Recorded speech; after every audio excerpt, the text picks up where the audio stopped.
मध्य तीनोटी गुण अच्छी को गुण केते अधिक जहाँ भितर तम गुण अधिक से व्यक्ति तमगुणी हुए जहाँ भितर रजोगुण अधिक से रजोगुणी हुए जहाँ भितर सत्वगुण अधिक से सत्वगुणी हुए।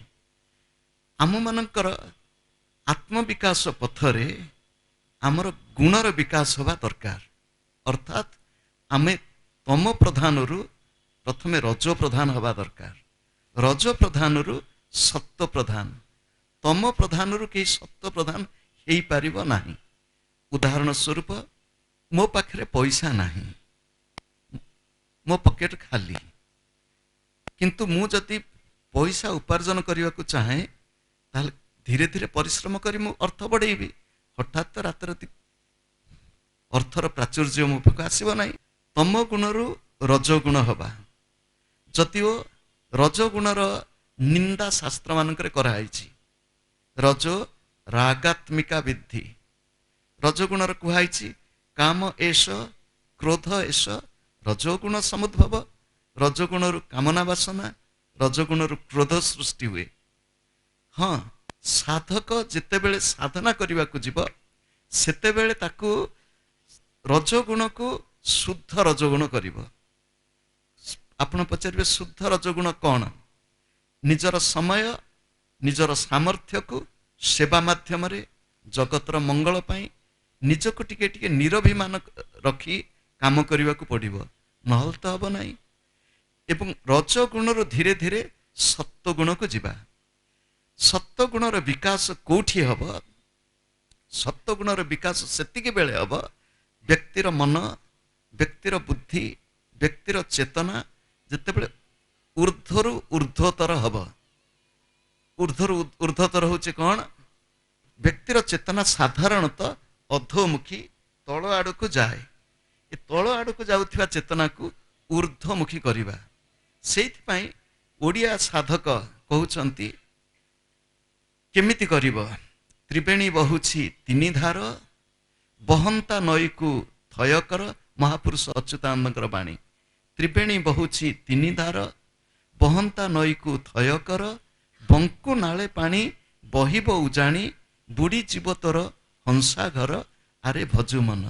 अर्थात ये त्रिवेणी कौन ये त्रिवेणी होउछि से त्रैगुण्य विषय वेदा गतकाले आलोचना करिचे आमर श्वास कौपटे जाउछि ये श्वास होउछि त्रिवेणीर धारा अर्थात केतेबेले बाँ पुड़ारे जाउछि केतेबेले डाहाण पुड़ारे जाउछि केतेबेले उभय पुड़ारे जाउछि।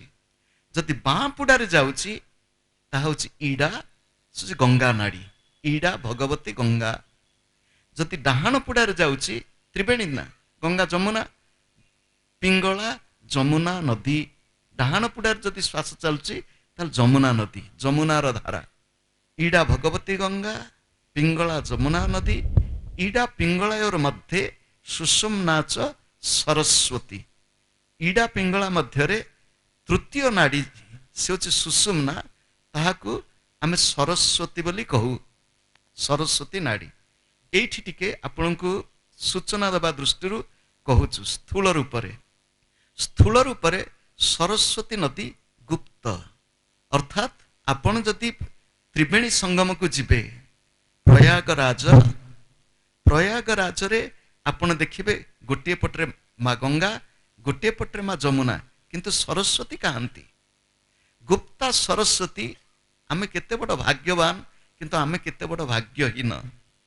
गुप्ता सरस्वती प्रकटिता होइछंती ओडिशा रे आपण कहबे ओडिशा रे सरस्वती नदी हाँ ओडिशा रे सरस्वती नदी तांको ना होची प्राची सरस्वती। सुनंतु ओडिशा रे सरस्वती नदी प्रकटिता होइछंती तांको ना होची प्राची सरस्वती जहांकर ना ओडिशा रे प्राची नदी नाम रे ख्यात।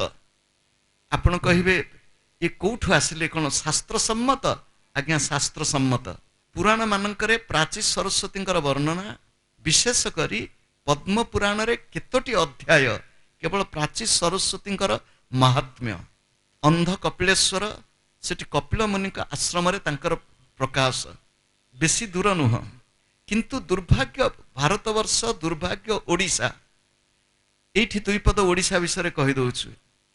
ओडिशार गर्व, ओडिशार गौरव, ओडिशार गारिमा इतिहास कहूची ओडिशार सीमा कुआडे गंगा ठारू गोदावरी पर्यंत परिव्याप्त होइथिला। किंतु ओडिशार कौन घटिला जहा फलरे 80 वर्ष तले ओडिशार स्थिति नथिला। ओडिशा बोली कहले गोटे प्रदेश मध्य नथिला। कुआडे गला से ओडिया जातिर वीरत्व, कुआडे गला से ओडिया जातिर शौर्य वीर्य, निजर अस्तित्व रहिला नहीं। केवल सेतिकी नुह, भाषा भाषा प्रीति भी कमिगला। सेते बेले ओडिया भाषा भाषा नुहे, ये नहीं कि मध्य केते युद्ध चलिला। यही ओडिशार बरपुत्र मानकर त्याग संग्राम फलरे अति कम रे 1936 मसीहा आम स्वतंत्र ओडिशा ओडिशा बोली गोटे राज्य पाइलु। ओडिया भाषा संस्कृत तमिल सहित तृतीय ओडिया भाषा, जो भाषार शब्द संभार, जो भाषार गारिमा, किंतु आमे ओडिया भाषा कहिबा को कुंठा, ओडिया भाषा रे बही पढ़िबा को कुंठा। आमे मना करू ना अन्य भाषा शिख नाही, आमे मध्य अन्य भाषा शिखिचु टिके। निज भाषा प्रति ममता नाही, निज भाषा रे स्पष्ट भाव रे कथा कहिबा। आम भाषा रे कोन शब्द नाही। कहिबार तात्पर्य होची ए जाति तमो गुण रे एपर्यंत बुड़ी रहिछि, टिके टिके रजोगुणर प्रभाव देखा दउछि। किंतु रजोगुणर विकास नहेले बाह्य जगत रे राज्य हो बा देश हो तार विकास संभव हब नाही। तमो गुणरु रजोगुण, रजोगुणरु सत्वगुण, सत्वगुणर विकास घटिब किभଳି। आपण देखंतु ओडिया जाति पखाळ खाइला सोइला। ओडिया जाति पखाळ पखाळ खाओ ढोला कहब पखाळ होचे हमर जातीय खाद्य ओडियांकर। ठीक अछि, केबे केमिति खाइ दियो। सुनंतु, अन्न जेमिति मन सेमिति। अन्नर प्रभाव देह उपरे मन उपरे पड़े। देह उपरे अन्नर प्रभाव अति सहज रे कहि देई हबो। जेमिति खाद्य खाइबे पेट गोलमाल हो जीव, ना देह असुस्थ हो, खाद्य एपट सेपट हो गले। अन्नर मन उपरे प्रभाव आमे सेतेबेले कम बयस ही थाए। एक आध्यात्मिक आलोचना रे वैज्ञानिक माने आस्थांती, तांको आमे पचारलु ये कोन विज्ञान सम्मत अन्नर प्रभाव मन उपरे पड़े? से कहले हाँ। दृष्टांत देखई देले हमकु, आम कम बयस जा बुझी गलु, भल कर बुझी गलु। से कहले जदि गोटे व्यक्ति को खट्टा दही खुआई दिए जब भल करी, ता भितर तंद्रा आलस्य आसीबो। गोटे लोक को जदि गरम क्षीर कि गरम चाहा किंबा गरम कॉफी खुआई देव, ता भितर शरीर भितर अलग प्रभाव पड़िबो। ए जोड़िए दृष्टांत दे से कहले आमर खाद्य आम देह मन को प्रभावित करे। आमर खाद्य कौन?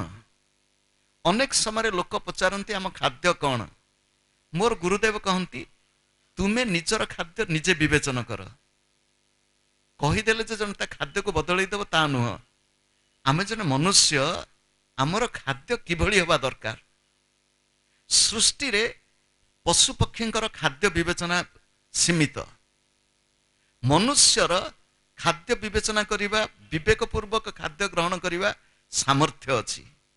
आमे जदि मनीष हबु, जेहेतु त्रैगुण्य विषय वेदा, तामसिक खाद्य, राजसिक खाद्य, सात्विक खाद्य।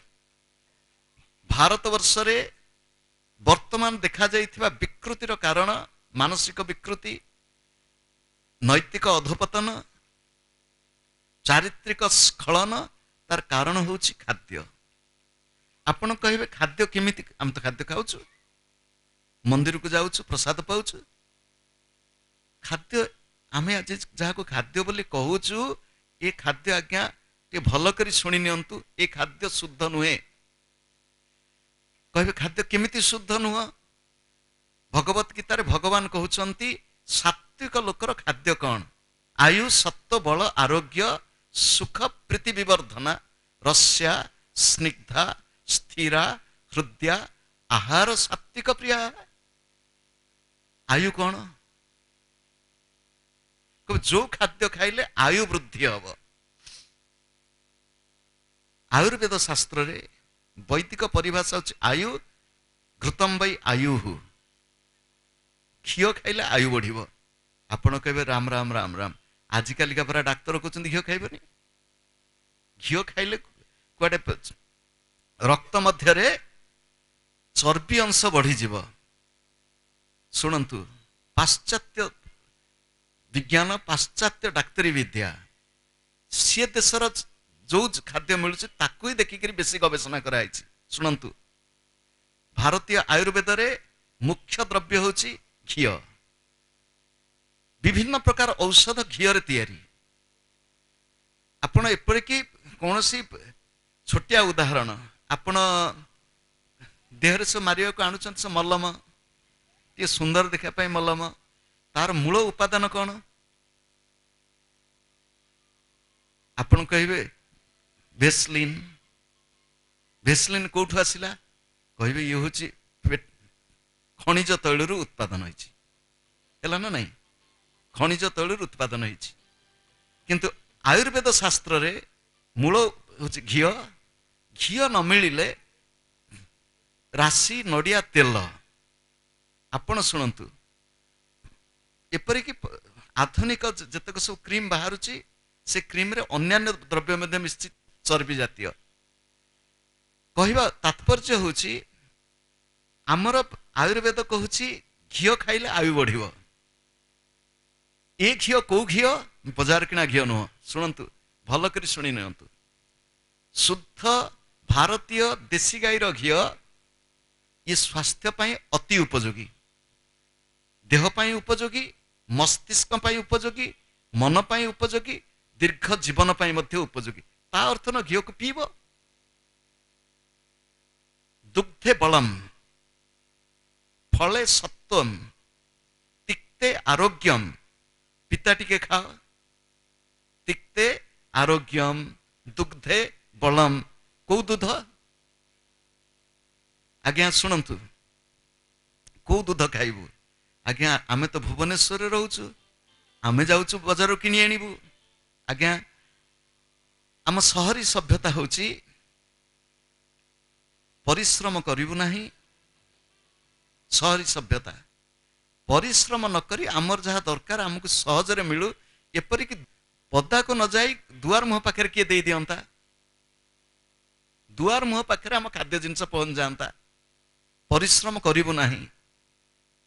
आमे सहर निंदा करूनु किंतु सहर दोष गोटे देखिए दे। शुणु गोटे गाँ रे 200 परिवार रहती। 200 परिवार रहुथिबा गोटे गाँ को कल्पना कर नियंतु। 200 परिवार रहुथिबा गोटे बहुतल प्रासाद कल्पना करंतु। 200 घर रहुथिबा गाँ हे तो 1 किलोमीटर लंबा हो जिवो। आउ 200 परिवार रहुथिबा गोटे बहुतल प्रासाद उपरको उपरको उठिक ठिया जिवो। गाँ रे जदि कहा घरे जीरा फुटिला अन्य घर को बासना हब। अर्थात सुख दुख रे प्रत्येक घर खबरटी पहुंची जीव। सकाल उठी गाँ दांड दे गला बेलू अन्य लोक मान देखा ही परस्पर को देखि हसी कथबार्ता भी हो।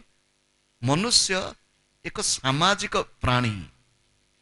आपण ये बहुतल प्रसाद रोहुथिबा मझी ताल किए रोची, ऊपर ताल किए रोची, सामने किए रोची, एपटे किए रोची जानिबा कष्ट। केवल सेतिकी नुह गाँ रे 200 परिवार रोहुथिले किंतु नर्दमा हो नथिला। सहर रे नर्दमा बढ़िला। आपन को एठी गोटे वैदिक शब्द कहूछु। इंद्रंकर गोटे ना होची पुरंदर। इंद्रंकर गोटे ना होची पुरंदर। इंद्र होचंती कहार देवता? वर्षा जल। पुरंदर शब्दर अर्थ होची पुराण दारयति इति पुरंदर। जी नगर को ध्वंस करती। कहे नगर कहीं ध्वंस करेंगे? इंद्रकर कौन किसी काम ना नगर ध्वंस करेंगे? ଆପଣ ଦେଖନ୍ତୁ ଇତିହାସ ବକ୍ଷରେ ନଗର ଧ୍ୱଂସ ହେଇଯାଇଛି, ଗାଁ ରହିଯାଇଛି।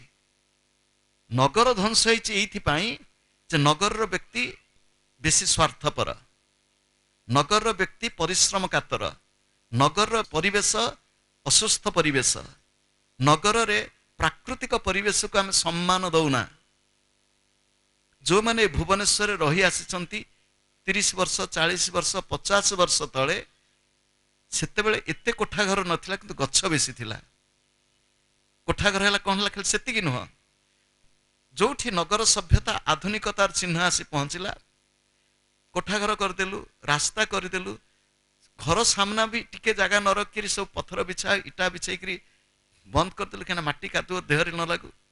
ହେଲା କ'ଣ, ଭୂ ଗର୍ଭକୁ ଜଳ ପ୍ରବେଶ କରିବ ନାହିଁ। ଯେତିକି ବର୍ଷା ହେଲା ସେ ବର୍ଷା ସିଧା ଘର ଛାତରୁ ନଳା, ନଳାରୁ ବଡ଼ ନଳା, ବଡ଼ ନଳାରୁ ନଈ ସମୁଦ୍ର। ଭୂଗର୍ଭକୁ ଜଳ ପ୍ରବେଶ କରୁନାହିଁ। କେବଳ ସେତିକି ନୁହଁ, ଭୂଗର୍ଭସ୍ଥ ଜଳ ଆମେ ଯେତିକି ବ୍ୟବହାର କରି ନେଉଛୁ, ଭୂଗର୍ଭସ୍ଥ ଜଳପତନ କମି କମି ଚାଲିଛି। ଆମେ କଳ୍ପନା କରିପାରୁନୁ ଭାରତ ବର୍ଷରେ ଆମେ ଅନ୍ଧ ଭଳି ପ୍ରକୃତିକୁ ଅସମ୍ମାନ କରି, ଯାହା ହଉ ଆୟୁଃ ସତ୍ତ୍ୱ ବଳ ଆରୋଗ୍ୟମ୍ ସୁଖ ମଧୁରେଣ ସୁଖମ୍, ଟିକେ ଟିକେ ମିଠା ଖାଇବ, ପିତା ଖାଅ, ଟିକେ ଟିକେ ମିଠା ଖାଅ। ଏବେ ଆମେ ଯାଇଥିଲୁ ଜଣଙ୍କ ଗୋଟେ ଜାଗାକୁ, ସେଠି ସୁନ୍ଦର ବିଗ୍ରହ ଗଣେଶଙ୍କର ଅଛି, ସୁନ୍ଦର ବିଗ୍ରହ ମା ସରସ୍ୱତୀଙ୍କର ଅଛି। ହଠାତ୍ ଗଣେଶଙ୍କ ସ୍ତବ ମନରେ ପଡ଼ିଲା, କପିତ୍ଥ ଜମ୍ବୁ ଫଳଚାରୁ ଭକ୍ଷଣମ୍। ଜମ୍ବୁ ହଉଛି କ'ଣ, ଜାମୁ। ଗଣେଶ ଜାମୁକୋଳି ଖାଉଥିଲେ। କାହିଁ ଜାମୁକୋଳି ଖାଉଥିଲେ ନା, ସେଠି ଲଡୁ ପ୍ରିୟ, ମୋଦକ ପ୍ରିୟ। ଏପଟେ ମିଠା ଖାଇଦିଅ, ତାପଟେ ଜାମୁକୋଳି ଖାଇଦିଅ, ତାହେଲେ ବଡ଼ ପେଟ ଅଛି ନା, ରୋଗ ହବନି। ରୋଗ ହବନି, ଡାଇବେଟିସ୍, ବହୁମୂତ୍ର ରୋଗ ହବନି। ଆମେ ରୋଗକୁ କିଣି ଆଣୁଛୁ। ଶୁଦ୍ଧ ଆହାର ସେତିକି ବେଳେ, ଶୁଣନ୍ତୁ, ଶୁଦ୍ଧ ଆହାର ସେତିକି ବେଳେ ଯଦି ଆମର ଭାରତୀୟ ଦେଶୀ ଗୋବଂଶର ସୁରକ୍ଷା ହେବ, ଗୋ ଆଧାରିତ କୃଷି ହେବ, ଗବ୍ୟ ପଦାର୍ଥର ବ୍ୟାପକ ପ୍ରୟୋଗ ହେବ। ଶୁଣନ୍ତୁ, ଆପଣ କହିବେ ଗବ୍ୟ ପଦାର୍ଥ ଯେତେବେଳେ କହୁଛି, ସେତେବେଳେ ଆପଣ ଆଉ ଟିକେ କାନ ଖୋଲି ଶୁଣି ନିଅନ୍ତୁ। ମହିଷି ଠିକ ଅଛି, ମହିଷି କ୍ଷୀର ଠିକ ଅଛି। ମହିଷି ଆଉ ଆମ ଦେଶୀ ଗାଈ ଭିତରେ ତଫାତ କ'ଣ? ଆକୃତିଗତ ତଫାତ ହଉଛି, ଦେଶୀ ଗାଈ ବି କଳା ଅଛନ୍ତି, ମହିଷି ବି କଳା ଅଛନ୍ତି। ମହିଷି ଟିକେ ଶରୀରରେ ବଡ଼, ଗାଈ ମାନେ ଟିକେ ଆକୃତି ଛୋଟ। ମହିଷି କାନ୍ଧରେ ଚୂଳ ନାହିଁ, କକୁଦ। ଦେଶୀ ଗାଈ କାନ୍ଧରେ କକୁଦ ଅଛି। ମହିଷି ବେକରେ ଗଳକମ୍ବଳ, କମଳ ନାହିଁ, ଥଳା ନାହିଁ। ଦେଶୀ ଗାଈର ବେକରେ ଥଳି ଅଛି, କମ୍ବଳ ଅଛି। ମହିଷି ଆମର ଶାସ୍ତ୍ରୀୟ ପରିଭାଷାରେ ହେଲେ ଗୋ, ଇଏ ହେଲେ ମହିଷ। ଆମର ମହିଷ ଆଦି ଘୃତ, ଛାଗଳ ଆଦି ଘୃତ ପ୍ରୟୋଗ ଅଛି। ଛେଳି ଘିଅ ଦରକାର, ମହିଷି ଘିଅ ବି ଦରକାର। କିନ୍ତୁ ଗାଈର ଯୋଉ କ୍ଷୀର, ଗାଈର କ୍ଷୀର ଆୟୁର୍ବେଦ ଶାସ୍ତ୍ର କୁହନ୍ତୁ, ଆମର ବୈଦିକ ପରମ୍ପରା କୁହନ୍ତୁ, ଆମେ କହିଲୁ ଅମୃତ। କ୍ଷୀର ହଉଛି ଅମୃତ, ଘିଅ ହଉଛି ଅମୃତ, ଦହି ହଉଛି ଅମୃତ। କେବଳ ସେତିକି ନୁହଁ, ଭାରତୀୟ ଦେଶୀ ଗାଈଙ୍କର ମୂତ ଏବଂ ଗୋବର, ଗୋମୂତ୍ର, ଗୋମୟ, ଇଏ ମଧ୍ୟ ଆହାର ଯୋଗ୍ୟ ସିଧାସଳଖ। ଆପଣ କହିବେ କ'ଣ ଗାଈ ମୂତ ପିଇ ହବ? ଆଜ୍ଞା, ଗାଈ ମୂତ ପିଇ ହବ, ବିଧି ଅଛି। ସୃଷ୍ଟିରେ ଏଭଳି କୌଣସି ପ୍ରାଣୀ ନାହାନ୍ତି ଯାହାଙ୍କର ମଳ, ଯାହାଙ୍କର ମୂତ୍ର ମଧ୍ୟ ସ୍ୱାସ୍ଥ୍ୟପ୍ରଦ, ପବିତ୍ର, ଶୁଦ୍ଧିକାରକ। ଆପଣ କହିବେ ଆଉ ଆମର ଜର୍ସି? ଜର୍ସି ମାନେ କାନ ଖୋଲି ଶୁଣନ୍ତୁ, ଭାରତୀୟ ଶାସ୍ତ୍ରୀୟ ପରିଭାଷାରେ ଜର୍ସି ମହିଷି ଭଳି କ୍ଷୀର ଦିଏ, ଅଧିକ କ୍ଷୀର ଦିଏ, କିନ୍ତୁ ସେ ଗାଈ ନୁହେଁ। କହିବେ ତାହେଲେ କ'ଣ? ଆମ ଶାସ୍ତ୍ରୀୟ ପରିଭାଷାରେ ତାଙ୍କ ନାଁ ହେଉଛି ଗବୟ। ଗବୟ, ଗବୟ। ଗବୟ ହେଉଛି ଗୋ ସଦୃଶ ଗବୟ, କିନ୍ତୁ ଗାଈ ନୁହନ୍ତି, ଗାଈ ଭଳିଆ। 2002 ମସିହାରେ ଆମ ଗୁରୁଦେବଙ୍କର ମହାସମାଧି, ଡିସେମ୍ବର 3 ତାରିଖ। ଜାନୁଆରୀ ମାସରେ କାର୍ଯ୍ୟକ୍ରମ ହେଉଥାଏ ଏଇ ଗୀତା ଜ୍ଞାନଯଜ୍ଞ କାର୍ଯ୍ୟକ୍ରମ କଟକରେ ଶହୀଦ ଭବନରେ। ଆମର ଏମିତି ଚୂଳ ନଥାଏ, ଲଣ୍ଡା ହେଇ ପଡ଼ିଛୁ, ଫଟୋ ଫଟୋ ମରା ହେଇଛି ଚୂଳ ଥିବା ଫଟୋ। ଲୋକ ଆସିଛନ୍ତି, ଜଣେ କିଏ କହୁଛି ଆଉ ଜଣକୁ, ଶୁଣିଲେନି ସିଏ ପ୍ରଜ୍ଞାନନ୍ଦଜୀ ଆସିନାହାନ୍ତି, କାହିଁକିନା କିଛି ନାହିଁ, ସଫା ମୁହଁ, ଟିକେ ଟିକେ ଟିକେ ଟିକେ 10-15 ଦିନ ମାସେ ବି ହେଇନଥିବ ଲଣ୍ଡା ହେବା, ସିଏ ଆସ ତାଙ୍କରି ଭଳିଆ କହୁଥିବା ଗୋଟେ ଲୋକ କିଏ ଆସିଛନ୍ତି, ଜଣେ କଥାବାର୍ତ୍ତା ହଉଛି, ସିଏ ଆସିନାହାନ୍ତି, ତାଙ୍କ ଭଳିଆ କହୁଥିବା, ଅର୍ଥାତ୍ ଗୋ ସଦୃଶ ଗବୟ, ଦେଖିଲା ଗାଈ ଭଳିଆ କିନ୍ତୁ ଗାଈ ନୁହନ୍ତି। ବିଦେଶରେ ଆମେ ଯେତେବେଳେ ଯାଉ, ଅନେକ ଦେଶରେ ଥାଏ, ଯେତେବେଳେ ଦେଶକୁ ପ୍ରବେଶ କରିବ ତାଙ୍କର ସବୁ ପ୍ରବେଶ କଲାକୁ ସବୁ ପ୍ରଶ୍ନ ଥିବ ପୂରଣ କରିବ, ତମେ କୌଣସି ଗାଈ ଗୁହାଳକୁ ଯାଇଛ କି ନାହିଁ, ଅର୍ଥାତ୍ ଗାଈ ଗୁହାଳ ହଉଛି ଅଶୁଦ୍ଧ ଜାଗା। ବିଗତ କେତେ ସପ୍ତାହ ମଧ୍ୟରେ କୌଣସି ଜାଗାରେ ଗାଈ ଗୁହାଳକୁ ଯାଇଛ କି ନାହିଁ, କାରଣ ହଉଛି ସିଏ ହଉଛି ଅଶୁଦ୍ଧ ଜାଗା, ଅପବିତ୍ର ଜାଗା, ରୋଗର ଜାଗା। ଶୁଣନ୍ତୁ, ତାଙ୍କ ଗାଈ ଗୁହାଳରେ ଜୋତା ନ ପିନ୍ଧିଲେ ଭିତରକୁ ଯାଇପାରିବ ନାହିଁ। ମୋ ପିଲାଦିନେ ଆମେ ତ ଗାଈ ଗୁହାଳକୁ ଖାଲି ପାଦରେ ଯାଉ, ଗୋବର ଲଗେଇ ମୁତ ଲଗେଇକିରି ଗାଧଉ। ଗାଈ ମୁତ ଗାଈ ଗୋବର ଅପବିତ୍ର ନୁହଁ, ସ୍ୱାସ୍ଥ୍ୟପ୍ରଦ। ଏଠି ହଉଛି ସେ ଗାଈ, ଯୋଉମାନେ ଏଠି ସମସ୍ତେ ବସିଛୁ ଆଧୁନିକ ପାଠ ପଢିଛୁ, ଆପଣଙ୍କୁ ଆଜି କହିଦଉଛୁ, ଆପଣ ଯାଇକିରି ଟିକେ ଖୋଜନ୍ତୁ। ଯୋଉମାନଙ୍କର କମ୍ପ୍ୟୁଟର ବିଷୟରେ ଜ୍ଞାନ ଅଛି, ଆଜି ଯାଇକି ଯଦି ଖୋଜିବେ A1 A2 milk, A1 A2 milk, ଇଏ ହଉଛି ଗୋଟିଏ, ଆଉ ହଉଛି ବ୍ରାହ୍ମୀଣ କାଉ। କହିବାର ଉଦ୍ଦେଶ୍ୟ ହଉଛି ଭାରତ ବର୍ଷରେ ଆମର